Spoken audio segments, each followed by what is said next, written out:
अभी अभी हिमंता बिस्वा शर्मा जी ने दिए, ये इनऑर्गेनिक ग्रोथ है।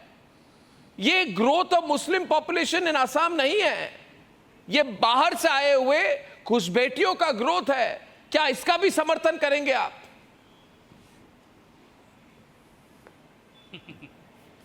हेमंत बिस्वा शर्मा एक अच्छे चीफ मिनिस्टर हैं, उन्हें इस बात का ख्याल होना चाहिए कि अगर ये बाहर के वो लोग जिन्हें एक्सटर्नल कह करके वो कह रहे हैं कि एक्सटर्नल ग्रोथ है, तो वो कौन लोग हैं जो एक्सटर्नल आ रहे हैं? तो क्या इंटेलिजेंस के ऊपर आपकी उंगलियां नहीं उठ रही हैं? बॉर्डर फोर्सेस पर आप अपनी उंगलियां नहीं उठा रहे हैं? मैं एक सवाल करना चाहता हूं हेमंत बिस्वा शर्मा साहब से, आपके हवाले से। वो या ज़रूर इस चैनल को देख रहे होंगे और आपकी खबर को देख रहे होंगे कि पिछले 2 साल में जितने दिनों से वो वहां पर चीफ मिनिस्टर हैं, वहां पर कितने कल कारखाने लगाए उन्होंने, रोजगार के कितने साधन बनाए हैं उन्होंने वहां पर, और आसाम के लोगों को नौकरी के लिए क्या क्या पेशकीमती उन्होंने वहां पर काम किया है, और वहां के लोगों के आरामदायक काम कौन से काम किए हैं जिससे कि आसाम के लोगों को बढ़ोतरी मिले, वहां के लोग सुख सुविधा के साथ रह सके। वो कितने काम है, वो काम गिनाने के बजाय वो सबको ये कहते हैं कि वो एक्सटर्नल लोग हैं जो एंट्री कर रहे हैं, बहुत तेजी से ग्रोथ हो रहा है। तो आपकी आंखें क्या वहां पर बंद हो जाती हैं जब के बाहर के लोग यहां पर आ रहे हैं? बीएसएफ फोर्स पर आपके सवाल हैं, इंटेलिजेंस ऑफ इंडिया पर आपके सवाल हैं। Gaurav Bhatia, he makes the issue one of infiltration and how it happened. I want to remind our viewers, this has not happened overnight. ये कौन? Gaurav Bhatia, Assam 40% Muslim majority by early 2040s, Bengal over 30% Muslim majority before 2050. Matter of concern. Why is it being raised in Jharkhand before the elections? Gaurav Bhatia. And then we are opening up 2 verses to Gaurav. Okay. So Arnab, I think Hemant Biswa Sarma ji very succinctly was able to convey the seriousness of the issue that we are discussing tonight.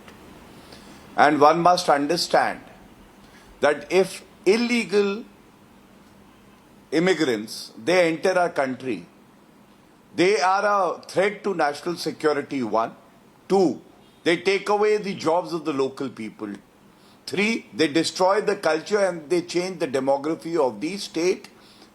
And thus, this is something that I am not saying. The Honorable Supreme Court in the Sarbananda Sonowal case, where the local Assamese population had raised the issue that we don't want illegal immigrants coming to our country. The Supreme Court made these observations. Having said that, अभी मुफ्ती जी ने पूछा अर्नब, उन्होंने कहा ये आ कैसे रहे? नहीं मुफ्ती जी, आप पढ़िए लिखिए, मैं आपको बताता हूं। ये जब कांग्रेस की सरकारें थी ना, तो जैसे टीएमसी की ममता बनर्जी कहती हैं दूध देने वाली गाय है मुस्लिम, चाहे वो बांग्लादेश से आए चाहे रोहिंग्या हो, तो ये इन्फिल्ट्रेशन हुआ कांग्रेस की सरकारों में, और रोका किसने? हमने। आज एक सच्चे भारतीय होने के नाते जो बात मैंने कही, हमारे राष्ट्र को खतरा है, क्योंकि इनको हमारे देश से कोई प्यार नहीं है।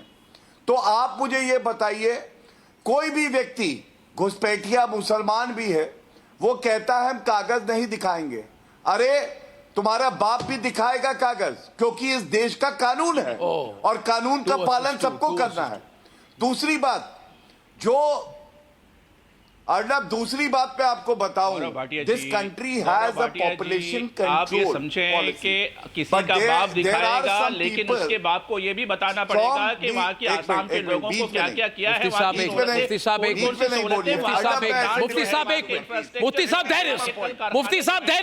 साहब रुक जाइए, मुफ्ती साहब उनको बोलने दीजिए, सुन लीजिए, फिर एक के बाद देंगे, लेकिन इस बारे में सवाल का जवाब देना पड़ेगा। तो जवाब तो देंगे ना, वो भी उल्टा सवाल कर रहे हैं। इट्स हॉट डिबेट, हॉट है, द डिबेट इज हॉट। मैं इसीलिए आया हूं। बिल्कुल हॉट है, वहां के लोगों का सवाल है, वहां के इज्जत नफ्स का सवाल है, वहां के लोगों के खान पान का सवाल है, वहां मैं आपको कह रहा हूं सवाल है, वहां पर कल कारखाने का सवाल है, वहां पर जिंदगी जीने के मसले का सवाल है, वहां के रोड और इंफ्रास्ट्रक्चर का सवाल है। आप मेरी बात सुनिए मुफ्ती साहब, मेरी बात सुनिए मुफ्ती साहब, आप ऐसी बातें ना करें। आप एक मिनट, आप पूरी बात ना जानने बिना आप ऐसी बात कर देते हैं। आप कह रहे हैं वहां की बात करिए, तो आपको मैं कह रहा हूं आप जाइए, आप जाइए असम और जाइए जहां पे मेरा गांव था और जहां मेरा गांव है, आप नौलबाड़ी जाइए, आप बोरपेटा जाइए, आप मेरे गांव जाइए, आप मेरे डिस्ट्रिक्ट जाइए। और मैं कहना चाहता हूं कि सैयद जरीर हुसैन इस प्रोग्राम पर है। Syed Zarir Hussain is an Assamese and a Muslim. I want to tell you one thing, one minute. आप इसको you are not looking it in the right way. देखिए मेरी बात सुनिए। देखिए आप कृपया करके मेरी बात सुनिए। आप मेरी बात सुनिए। टूटी सड़कें आपने नहीं देखा, मुफ्ती साहब आप सुनिए। आपने नहीं देखा। मुफ्ती साहब आप सुनिए। क्या बात कर रहे हैं अर्नब? मुफ्ती साहब आप सुनिए मेरी बात। मैं Syed Zarir Hussain, I am inviting him. Gaurav 1 minute. I am calling Syed Zarir Hussain. देश की जनता सुनना चाहती है। मैं सैयद जरीर हुसैन को 1 मिनट के लिए बुला रहा हूं। गौरव भाटिया मैं 1 मिनट बुला रहा हूं। मैं उनको इसलिए बुला रहा हूं, I am calling him into the debate for a reason, because he is a very senior journalist.